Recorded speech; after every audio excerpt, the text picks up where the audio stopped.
खोसा साहब बहुत शुक्रिया सर। अब हमने देखा कि सुप्रीम कोर्ट का फैसला, फिर इद्दत केस का फैसला जो है वो भी सामने आ गया। आपकी नशिस्तें जो हैं कौमी असम्बली के अंदर, फिर सेनेट का इलेक्शन होगा, ऑब्वियसली उसमें भी आपकी नशिस्तों में इजाफा हो सकता है। तहरीक इंसाफ अब आगे कैसे बढ़ेगी खोसा साहब, क्या स्ट्रेटेजी होगी?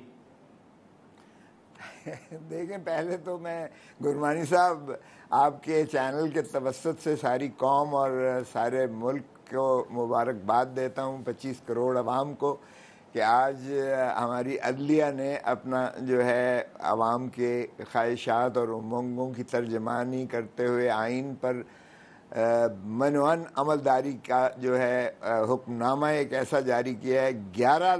11 मुअज़्ज़ज़ जजों ने, 13 में से 11 मुअज़्ज़ज़ जजों ने कहा है कि ये तहरीक इंसाफ एक सियासी जमात थी और एक सियासी जमात है।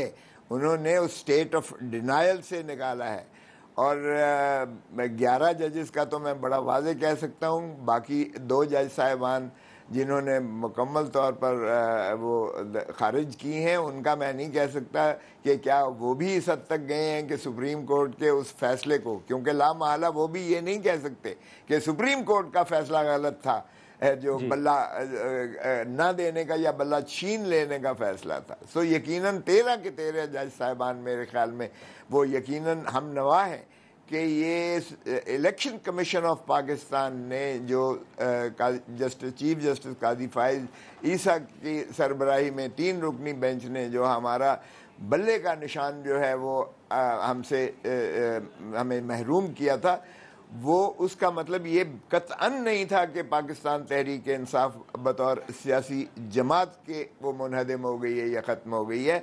इसलिए हम लोग जो जिन्होंने अपने फॉर्म में लिखा था कि हम पाकिस्तान तहरीक इंसाफ से हैं, हमें आज़ाद बखेर कर हवा में फेंकने का ये जो अख्तियार था इलेक्शन कमीशन। लेकिन खोसा साहब अब ये चीज़ें तो हैं, खोसा साहब आपकी नशिस्तों में इजाफा होगा। अब आप तहरीक इंसाफ जो है वो लार्जेस्ट पार्टी होगी इन द नेशनल असम्बली।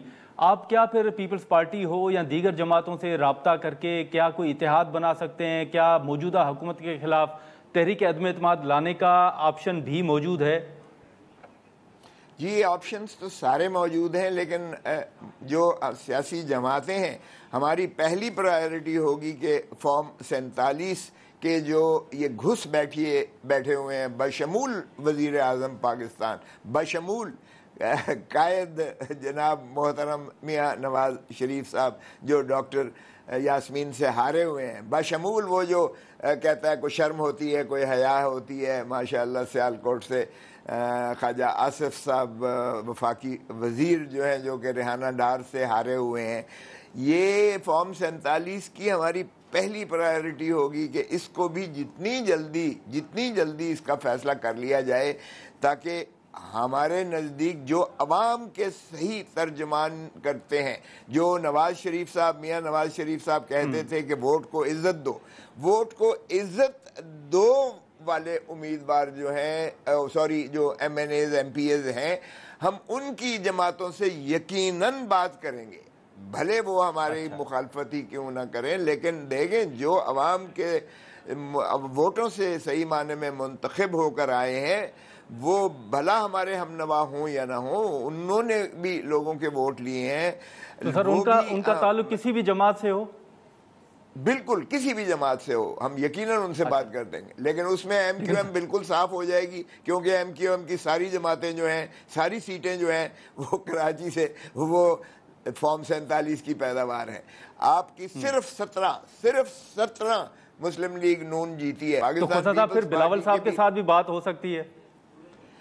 देखें, जो भी सियासी जमातें हैं जो फॉर्म 47 के बाद होंगी, उनको मिलकर बैठना पड़ेगा। एस्टैब्लिशमेंट को अपनी हदूद और कयूद के अंदर रखने के लिए बैठना पड़ेगा।